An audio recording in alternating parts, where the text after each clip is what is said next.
Muy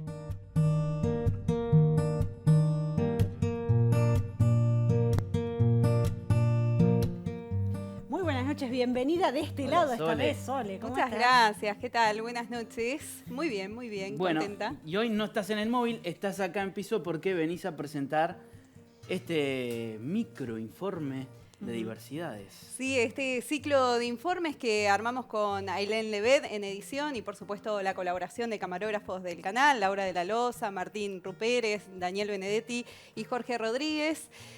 Fuimos realizando en el último tiempo una serie de entrevistas a diferentes personas vinculadas con el colectivo LGTBIQ, vinculadas de múltiples maneras.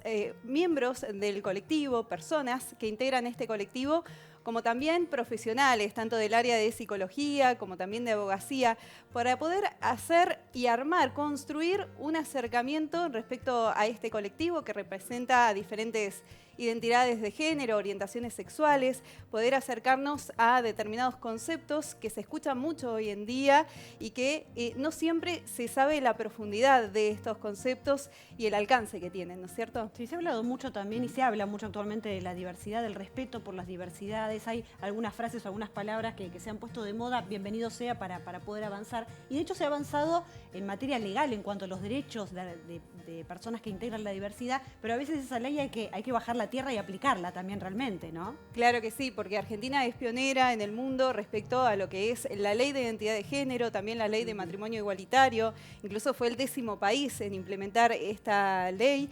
Y lo cierto es que se ha avanzado, como bien decís, Delphi, en este aspecto. Sin embargo, en cuanto a lo que es la implementación y el reconocimiento de derechos, el poder garantizar el acceso a estos derechos, bueno, realmente es una cuenta pendiente y la idea es poder profundizar también qué pasa en Bahía Blanca, cómo vive el colectivo LGTBIQ que habita justamente nuestra ciudad, cómo viven estas personas estas cuestiones, ¿no es cierto? Y sobre qué aspectos fundamentales hay que trabajar. Bueno, y estuviste indagando, buscando y lo vamos a ver. Claro que sí, el primer informe lo armamos en base a estos conceptos, poder interpretar de qué se trata este colectivo, también definiciones específicas, qué es identidad de género, qué es orientación sexual, qué es expresión de género, y esa va a ser la base fundamental para a partir de allí poder profundizar sobre el acceso a los derechos, que serán los micros, los informes siguientes. Muy bien, nos ¿Lo metemos vemos? de lleno, Sí, dale. dale.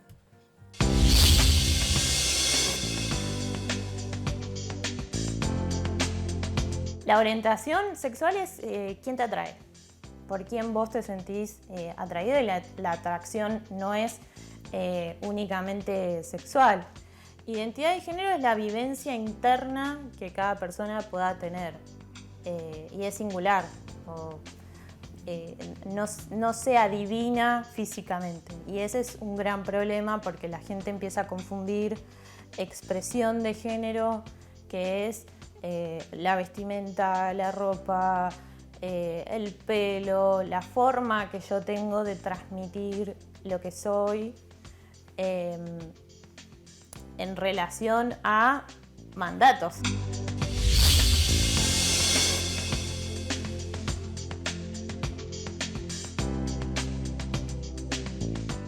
En realidad las siglas son identidades políticas también. Vienen a marcar un mensaje de lo que son y somos las personas. O porque siempre está el cuestionamiento de ¿es lesbiana o es mujer? Las lesbianas marcan que es un mensaje también político. Lo mismo pasa con las chicas trans o las travestis. Entonces es pensar la atracción y es pensar la identidad no como una cuestión estática o de vestimenta o de qué pareja tengo o con quién me acuesto, sino todo lo que representa la identidad y todo lo que podemos llegar a ser a través de la identidad. Nosotros se nos enseña desde chiquititos que hay una sola forma de vivir y una sola forma de relacionarse, que es la heterosexual.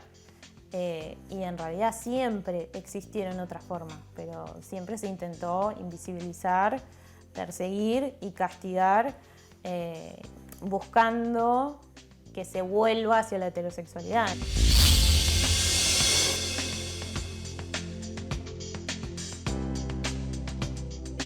Antes, que una persona sea trans, que una persona sea homosexual, que una persona sea lesbiana era entendido como una enfermedad mental, y así lo regulaba la Organización Mundial de la Salud. Recién en 2017-2018 se presentó el informe preliminar de la Organización Mundial de la Salud y se eliminó la categoría de enfermedad, o sea, dentro de las enfermedades mentales, el término de homosexualidad. Sin embargo, se introdujeron otros términos que en la parte más de reproducción sexual, que tiene que ver con una incongruencia de género. Sigue siendo un término discriminatorio porque se habla de una incongruencia, pero no se lo entiende ya como una enfermedad mental, que fue un gran cambio. Sobre el colectivo, un montón. Que hubo un trauma primero, que hubo un abuso primero, que hay una inestabilidad emocional o que no hay herramientas, que la familia tiene la culpa. Hay un montón de estereotipos que la verdad son todos inventados, digo, no hay pruebas de nada, no hay pruebas científicas de nada. Son personas que habitan el mundo o que buscan habitar el mundo con un montón de desigualdades y con un montón de obstáculos que son las personas heterosexuales las que tienen, puedo decir esto, las que tienen el problema y las que tienen el prejuicio de algo pasó para que no sea como somos nosotros. Pasa que eso también va mucho por el tema del estereotipo social, que eso también es algo que estamos tratando de cambiar, de que no porque te maquilles o no porque tengas el pelo largo seas otro género, y es algo también que hay que trabajar mucho. Hay otro mito también que es esto de explorar. Bueno, está explorando y generalmente se suele decir de las y les adolescentes, que es como, bueno, está probando a ver si le gustan las chicas, es una fase y ya se le va a ir. Como que no puede ser que elija otra cosa o lo que se le antoje elegir porque quiere. Por ahí te mandan al psicólogo a un montón de cuestiones que la verdad lo tratan como si fuese algo súper grave, cuando en realidad solamente es como uno se siente, y en ese sentido es difícil, porque también te termina dañando en sí psicológicamente la sociedad, y es algo que hay que trabajar sí o sí, porque a la larga o a la corta siempre afecta. Sufrimos discriminación y estigmatización en diferentes sectores, ámbitos de la vida, como por ejemplo en el ambiente de salud, en la educación, en el trabajo, en la familia, y obviamente eso afecta mucho en la forma en la que vivimos y en la que nos expresamos, porque nos reprime, y es por eso que existe el tal llamado closet. Y por eso el hecho de que haya una identidad de género es tan importante, porque ni siquiera se necesita un DNI para que te reconozcan y te respeten como tal, pero sin embargo sigue siendo un derecho vulnerado hasta el día de hoy, al menos hasta a mí me pasa en mi propia institución, y nada, por eso es necesario tramitar el DNI.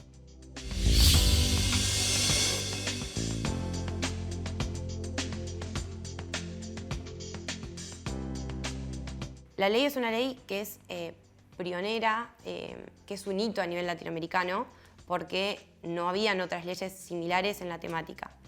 Es una ley que para el momento era muy avanzada.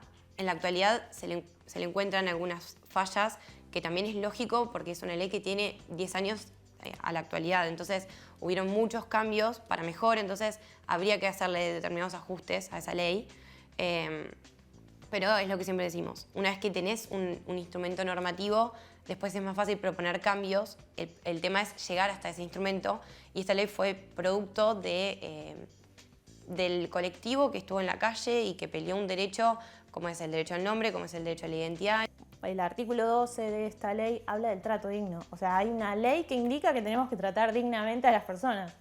Entonces eso lleva también a pensar qué es lo que se nos fue dado como cultura y como sociedad, y qué es lo que podemos hacer, y qué fue todo lo malo que se hizo hasta ahora también. Tenemos leyes, tenemos tratados internacionales por parte del Estado, pero tenemos que lograr la efectiva garantía en esos derechos, ¿no? Que una persona del colectivo, sea un chico gay que pueda salir a un boliche de Bahía Blanca sin ningún problema, que se vista como quiera, tal como es su identidad, y que no sea expulsado ni de una confitería ni de un boliche. Eso pasa en nuestra ciudad.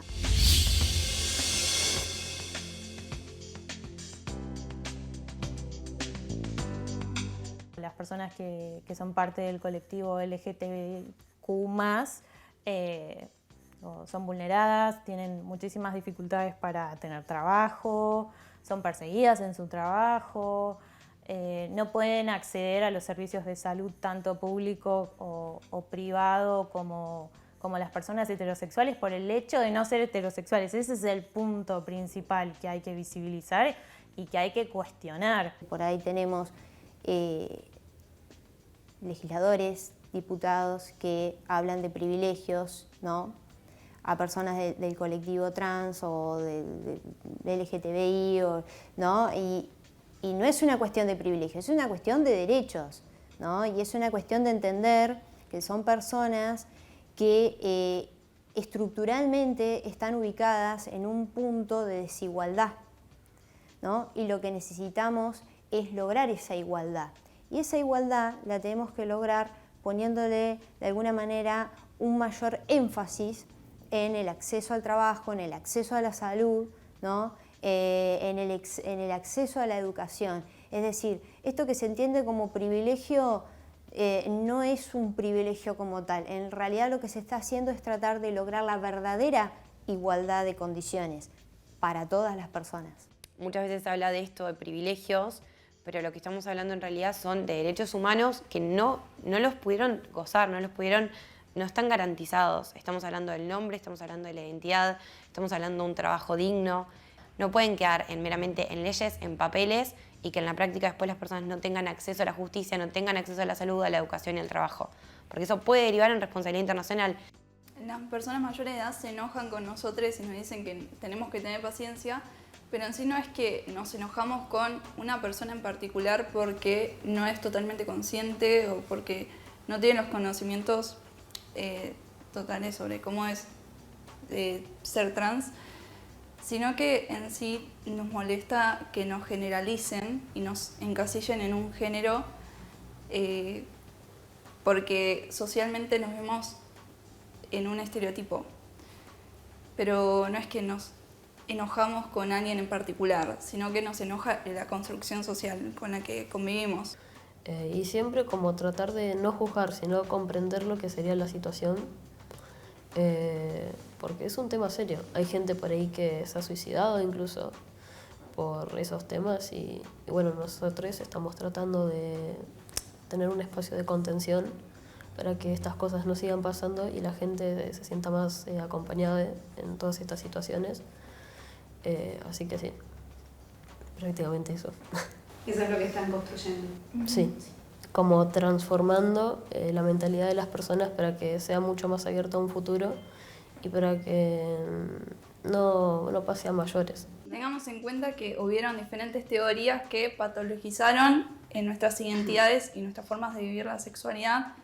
Entonces ahora como que tenemos un camino un poco más abierto o más libre en ese sentido. Y bueno, la lucha es por ahí, para dejar de patologizar nuestras identidades.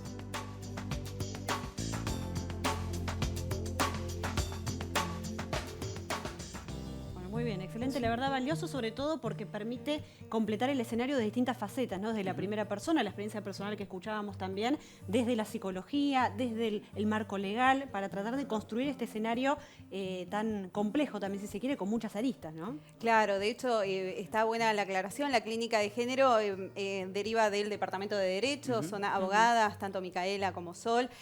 Por supuesto, agradecemos a cada una de las personas que ha participado de estas entrevistas. entrevistas y por supuesto hay muchas más, porque algo lo decía Noa, la lucha hoy se presenta desde un determinado escenario y para llegar a ese escenario ya se habían registrado y ya había otras conquistas llevadas adelante por mujeres trans, por personas del colectivo LGTBIQ+, que desde hace años, desde hace décadas, está luchando por el reconocimiento de derechos humanos, y hacia ahí es la construcción. Y uno dice, es un tema quizás complejo de entender, pero tendría que ser tan simple como respetar a la otra persona tal cual es y cómo se siente. Y cómo se siente, que es también. Es simple, es algo que resulta complejo de explicar, pero tiene que ser muy simple. La otra persona es como es y vos la tenés que respetar. Los mandatos, un poco lo decían también, ¿no? Los mitos que hay. No, por eso, sin ningún tipo de mito, sin ningún tipo de nada. Simplemente respetar a la persona tal cual como es y respetarla como un ser humano. Y la verdad es que la lucha es grande aquí en Argentina, como decíamos también al inicio del informe, es pionera en muchísimos aspectos, cosa que no ocurre en otros países del mundo, donde se penaliza la homosexualidad, donde los crímenes de odio se dan en forma masiva, si se quiere, pero lo cierto es que también nuestro país es escenario de discriminación, de crímenes de odio. ¿no? Más allá de todo lo que se ha avanzado. Sí, y además tener que llegar a que una ley te diga que tenés que tratar dignamente a otra persona, ¿no? Es absurdo, pero pero es real porque todavía hay estos casos que vos mencionabas, Sole, ¿no? Seguro, y por eso también celebro este espacio que desde el canal, desde Telefe Bahía, también se brinde este espacio para poder hablar sobre diversidades, para poder hablar sobre el colectivo y también poder plantear cuáles son las luchas y los pasos a seguir para construir una sociedad mejor. Bueno, vamos a seguir con esta temática más adelante. Cómo no, nos vemos en unos días.